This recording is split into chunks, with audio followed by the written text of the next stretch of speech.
अस्सलाम वालेकुम viewers, welcome to my vlog episode 2। ये चिल्हाना एलओसी है। इसका विज़िट मैं आगे आपको अपने व्लॉग में कराऊंगा कंप्लीट। पिछला व्लॉग मैंने मुजफ्फराबाद से ख़त्म किया था और वहाँ से ही आगे स्टार्ट करूँगा। मुजफ्फराबाद ब्रिज कायद-ए-आज़म ब्रिज के नाम से और नालची ब्रिज के नाम से मशहूर है। One of the highest bridge stand on one pillar. Asia का सबसे बड़ा ब्रिज है ये, 474 मीटर लॉन्ग। इस ब्रिज के नीचे रिवर नीलम और रिवर झेलम दोनों कंबाइन हो जाते हैं, जिसे इंडिया में कहते हैं किशन झेलम रिवर को और गंगा कहते हैं नीलम रिवर को। जैसे ही हम यहाँ से आगे जाते हैं, झेलम रिवर पीछे रह जाता है और हम आगे नीलम रिवर की तरफ रवाना हो जाते हैं। बहुत ही खूबसूरत मंज़र, ग्रीनरी, सरसब्ज पहाड़, खूबसूरत आसमान बादलों में ढका हुआ, और आप ड्राइव कर रहे हैं बिल्कुल नीलम रिवर के साथ साथ। जैसे ही आप मुजफ्फराबाद क्रॉस करते हैं और इस रोड पे आते हैं, आपको एक खूबसूरत मंज़र नज़र आने शुरू हो जाते हैं, जो आपके दिल को एक बहुत सुकून देते हैं। मुजफ्फराबाद से तकरीबन 1 आवर की ड्राइव पे आ जाता है दानी वाटरफॉल, जो आपका फर्स्ट स्टॉप है। ये वाटरफॉल बहुत ही खूबसूरत, दिल को और आँखों को सुकून देता है, क्योंकि नीलम वैली की तरफ जब आप रवाना होते हैं तो ये पहला स्टॉप आता है, जिसका आपको लाजमी विज़िट करना चाहिए। अगर ज़्यादा गर्मी हो तो आप इसके नीचे नहा भी सकते हैं। बहुत ही ठंडी हवा और पुरसुकून जगह है।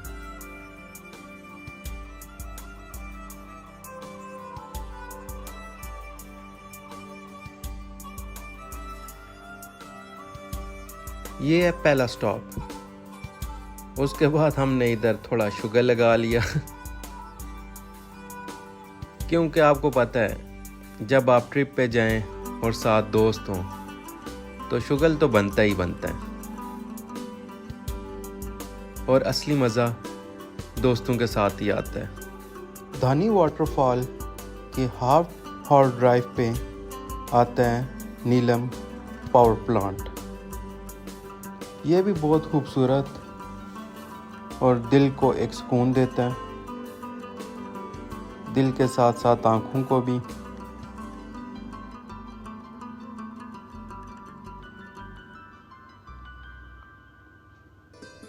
ये भी पहाड़ में एक अलग ही खूबसूरती बयान कर रहा है।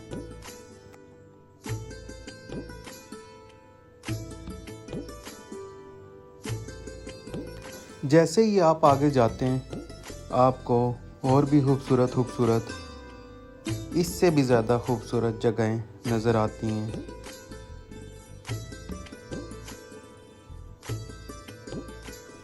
आप देख सकते हैं जैसा कि ये जो मेरे आगे बस है, इसने मेरे साथ रेस लगाना स्टार्ट कर दी थी।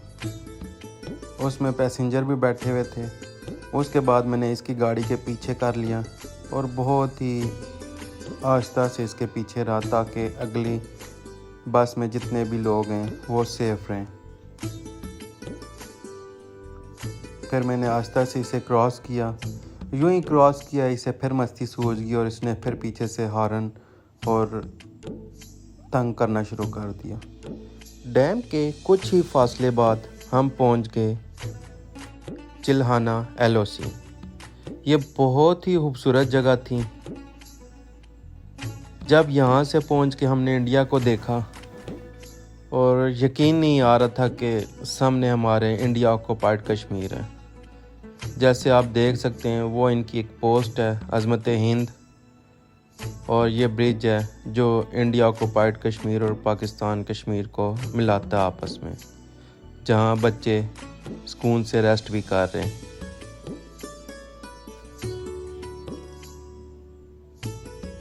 जब मैंने इस इलाके को देखा तो मेरा बहुत दिल किया मैं किसी तरह उस साइड पे जाऊं और वहाँ का इलाका भी देखूं। यहाँ से आप उनके ट्रैक्टर, उनकी गाड़ियाँ देख सकते हैं इजीली। वहाँ लोग भी फिर रहे थे। फिर जैसे ही आप यहाँ से आगे निकलते हैं तो सर्दियाँ स्टार्ट होने वाली थी। लोग जितने भी बकरे और घोड़े खच्चर थे वो वहाँ से लेके वापस जा रहे थे। ऐसे आपको बहुत बड़े काफले मिलेंगे रास्ते में।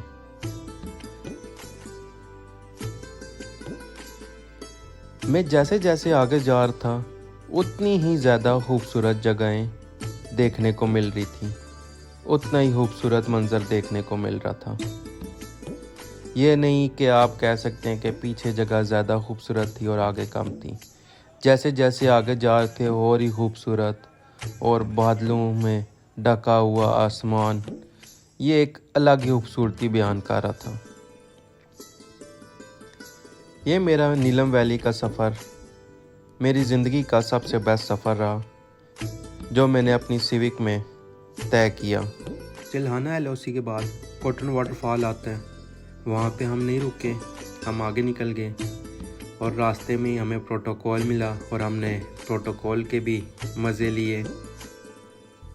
ये प्रोटोकॉल 8 मकाम से ऊपर की तरफ चला गया और हम सीधा अरंकेल की तरफ निकल गए।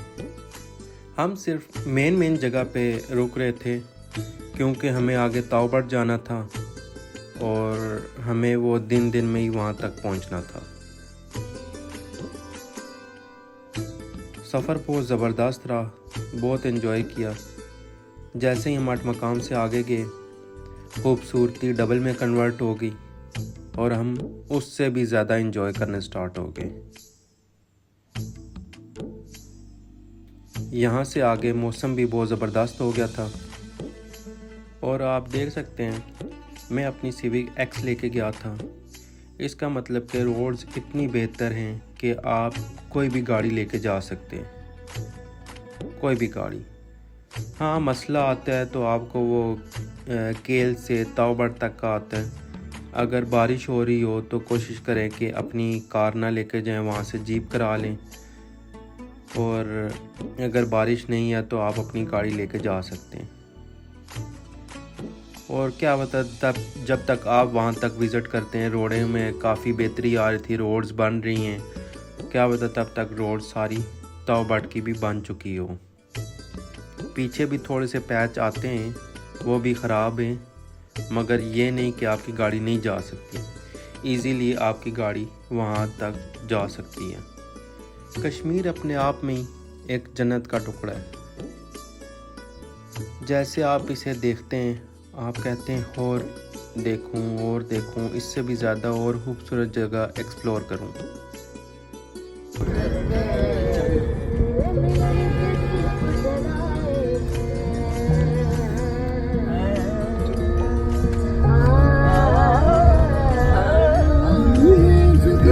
जुगनू करके तेरे दिल के दीप जलाए हैं, अखियों में आंधी भर भर के तेरे में हाथ उठाए हैं। राम के हर एक तस्वीर को रातों के गले का हार दिया, दुनिया भूली और सिर्फ तुझे ही प्यार किया। जीत गए हम हारे और तुम जीते। बस हल्का सा बस भाई। जीत गए हम हारे और तुम जीते। और हारा ना होगा दोबारा। मेरा दिल मर गया अब प्यार दोबारा ना होगा।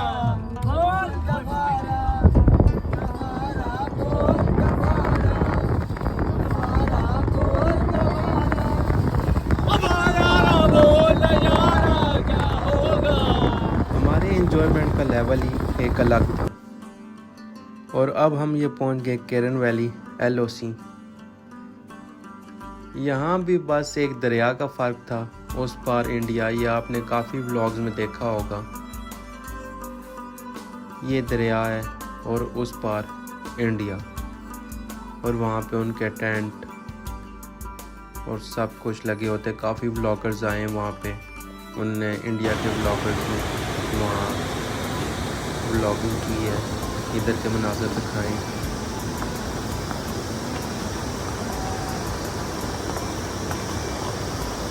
माशाल्लाह से मुझे इस गाड़ी ने बिल्कुल भी तंग नहीं किया, बहुत ही मज़े से और पुरसकून यहाँ तक हम पहुँच गए थे। यहाँ पे हमने तकरीबन आधा घंटा रेस्ट की, एंजॉय किया, व्यू देखा, और फिर हम यहाँ से आगे की तरफ निकल गए। वो एक अलग ही मज़ा होता है जब आप इस पार से इंडिया ऑक्युपाइड कश्मीर को देखते हैं। वो एक दिल को एक अजीब सा सुकून देता है, और बहुत दिल करता है हम उस पार भी जाएं और उस कश्मीर को भी एक्सप्लोर करें, वहाँ की खूबसूरती भी देखें। उधर के जो कश्मीरी भाई हैं, अल्लाह उन्हें अपनी हिफाजत में रखे और उन्हें भी आज़ादी की खुशनसीबी नसीब करे। मेरा आज का व्लॉग यहाँ पे एंड होता है, केरन तक। इससे आगे व्लॉग में इंशाल्लाह जल्द अपलोड करूँगा।